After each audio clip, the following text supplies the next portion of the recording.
এটা পুণ্যের কাজ করেছে অর্থমন্ত্রী আজকে।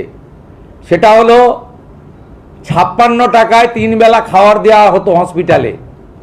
আমি পিজিতে ভিজিটে গেছিলাম, পিজির ডাক্তাররাই আমাকে বলছে দুপুরেও কুমড়ো, সন্ধ্যাবেলাও কুমড়ো। আমি জানতে চাইলাম কেন?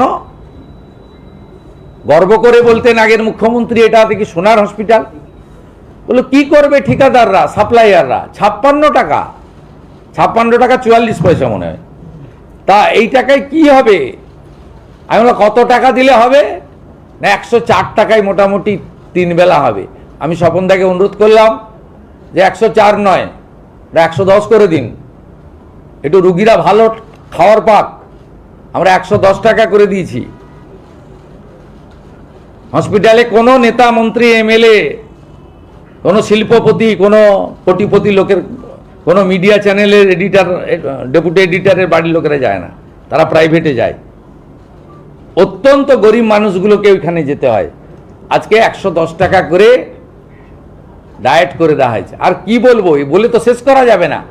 স্বপনদাই অনেকগুলো পেজ ছাড়তে ছাড়তে 90 মিনিটে থেমেছে, আর আমি 15-20 মিনিটে মোটামুটি বলে এলাম।